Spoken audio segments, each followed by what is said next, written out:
Bismillahirrahmanirrahim. Assalamualaikum warahmatullahi wabarakatuh. Perkenalkan, nama saya Dimas Iman Wibowo, Prodi Perbankan Syariah, NIM 192100119. Asal saya dari Universitas Alma-Ata Yogyakarta. Saya akan mempresentasikan pada mata kuliah Ekonomi Internasional dengan dosen pengampu yaitu Bapak Muhammad Jidni Nafi Hasbi, SE, SIV, ME. Pada kesempatan kali ini saya akan membahas tentang perdagangan internasional dan pertumbuhan ekonomi. Pada pembahasan kali ini saya akan membahas 5 materi. Yang pertama ada pengertian perdagangan internasional dan pertumbuhan ekonomi.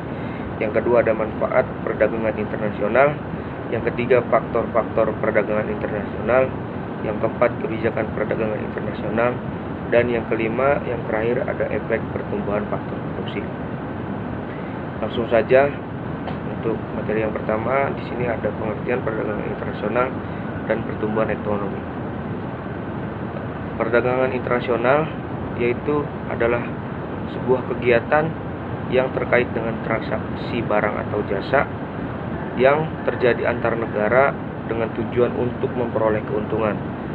Secara garis besar, perdagangan internasional merupakan kegiatan ekspor dan impor.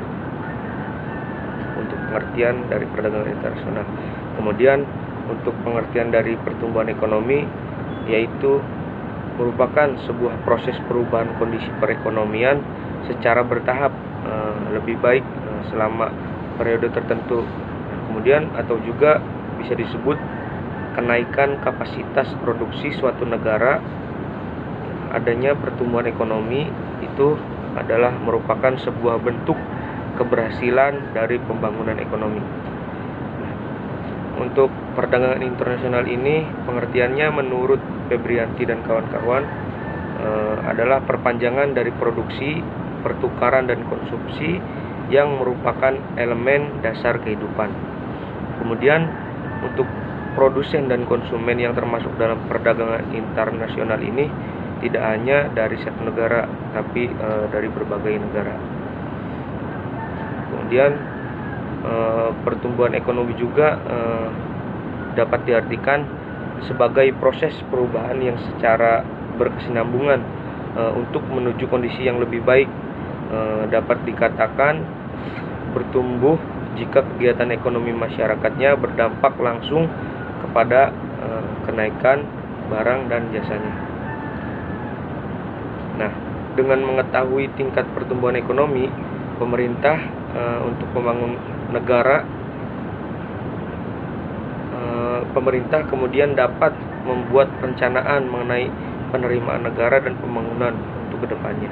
Nah, sementara bagi para pelaku sektor usaha, tingkat pertumbuhan ekonomi ini bisa dapat dijadikan sebagai dasar dalam rencana pengembangan produk serta sumber dayanya. Itu untuk pengertian perdagangan internasional dan pertumbuhan ekonomi.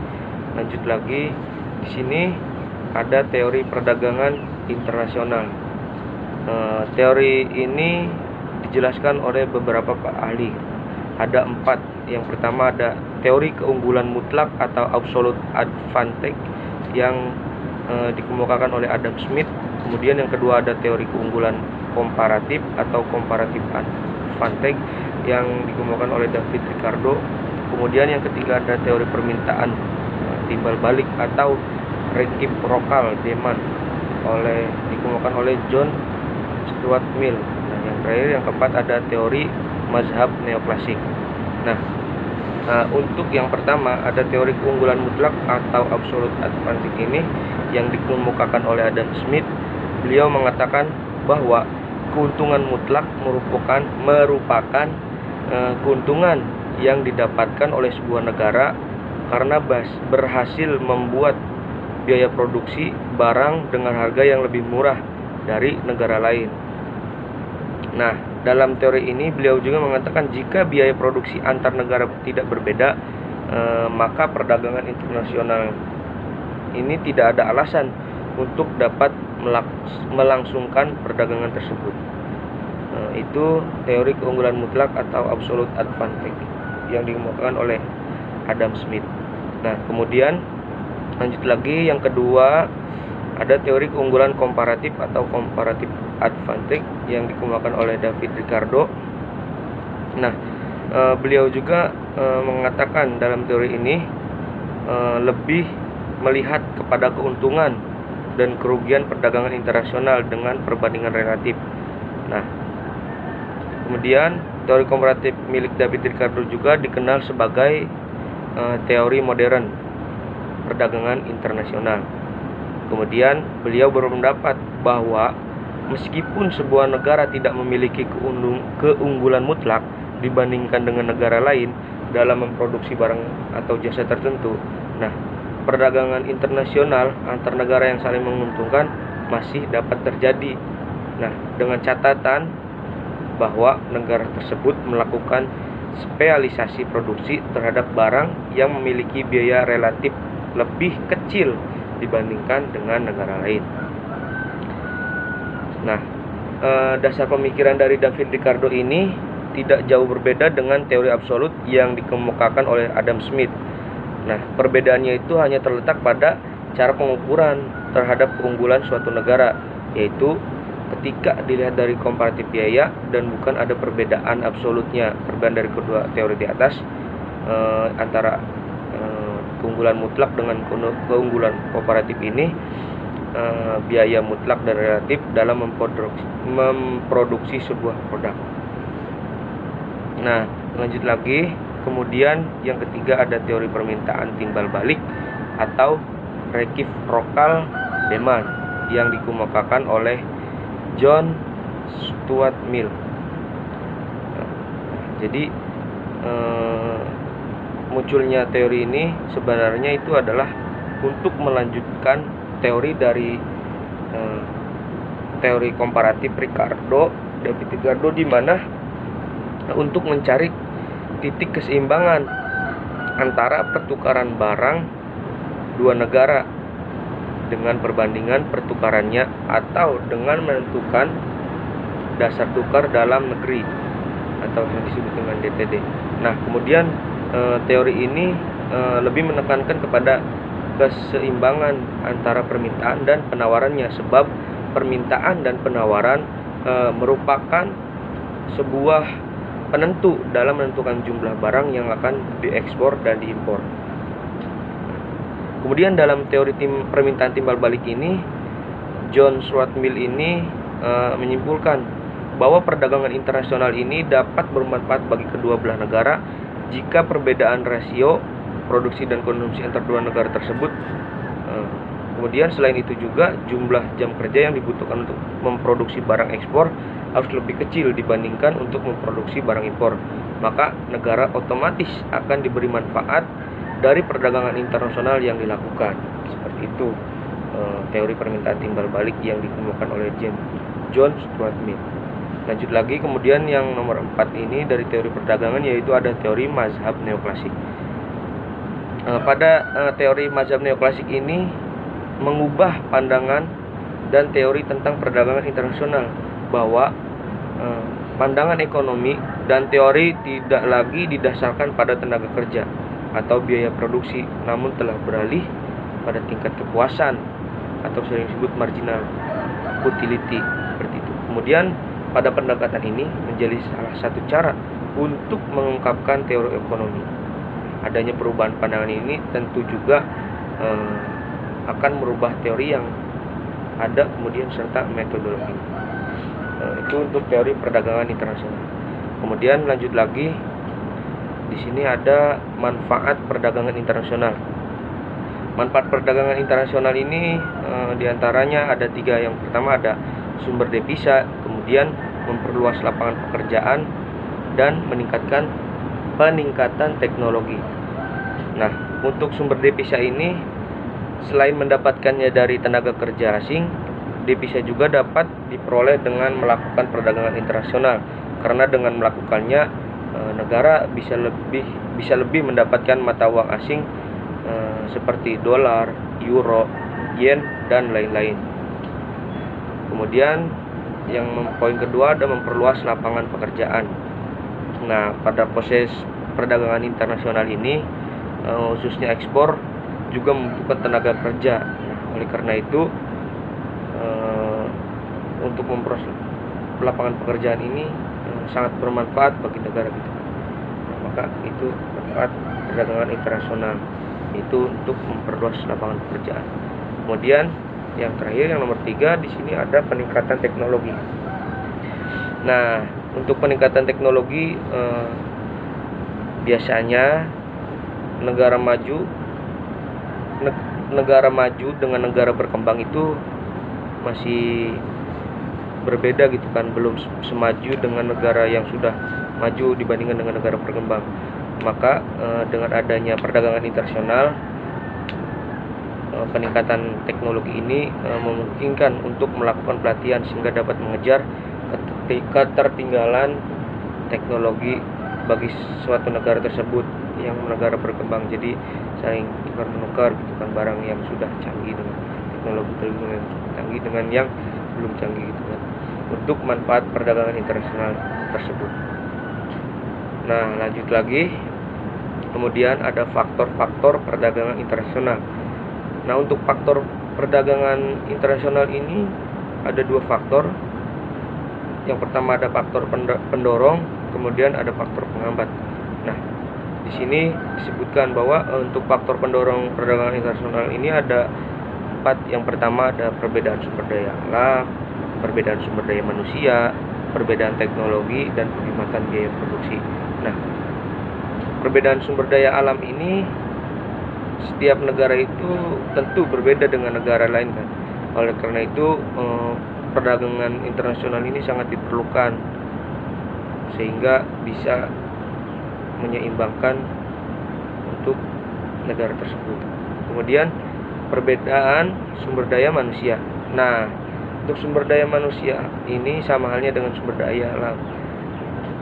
Karena suatu negara tentu berbeda, negara satu dengan negara lain itu berbeda sumber daya manusianya. Maka sama saja halnya dengan sumber daya alam, sumber daya manusia juga sangat diperlukan oleh suatu negara. Karena jika tidak ada sumber daya manusia, maka tidak akan berjalan dengan baik. Nah, lanjut lagi, nomor 3 yaitu ada perbedaan teknologi untuk faktor pendorong. Nah, teknologi sebuah negara maju tentu berbeda dengan negara berkembang. Nah, maka oleh karena itu negara berkembang biasanya mengimpor barang dari negara maju. Kemudian yang terakhir ada penghematan biaya produksi. Penghematan biaya produksi ini suatu negara biasanya mempromosikan barang hasil produksinya dalam perdagangan internasional untuk memungkinkan penghematan biaya produksi. Untuk faktor penghambatnya itu ada 3, perbedaan mata uang, kualitas sumber daya manusia yang rendah, dan terjadinya perang. Nah, perbedaan mata uang ini setiap negara pasti berbeda nilai mata uangnya. Maka jika mata uang pengekspor berbeda jauh lebih besar, maka negara pengimpor pasti merasa terbebani jika harus membayar sesuai dengan mata uang tersebut. Dan bukannya untung, malah harus mengeluarkan biaya yang cukup besar. Maka dari itu untuk faktor penghambat dari perdagangan internasional. Kemudian ada kualitas sumber daya manusia yang rendah. Nah, jika kualitas sumber daya manusia suatu negara ini rendah, maka hasil produksinya pun akan rendah. Nah, maka hal ini juga membuat negara tersebut sulit untuk bersaing dengan negara-negara lain gitu kan. Dari kualitasnya maka akan berbeda dari negara lain. Kemudian yang terakhir ada terjadinya perang. Nah, perang ini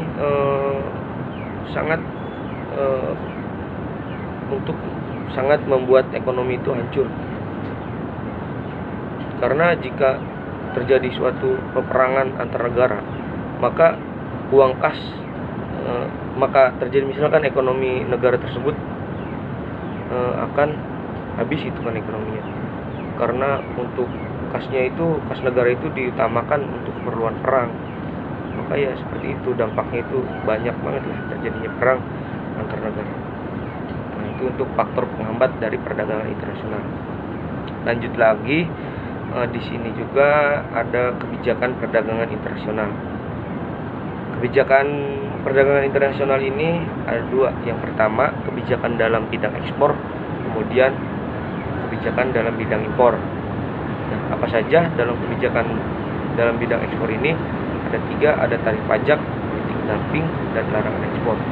Nah, tarif pajak di sini, pajak barang luar negeri biasanya lebih besar daripada barang dalam negeri. Jadi kebijakan ini tuh tujuannya untuk melindungi barang dalam negeri agar tidak kalah saing dengan produk luar, seperti itu.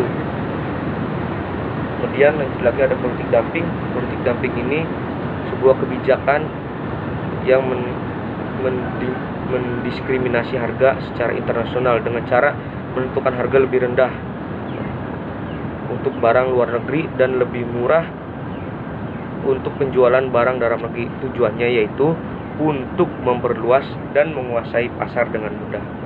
Itu tujuan dari politik dumping. Kemudian kebijakan di sini juga ada kebijakan larangan ekspor.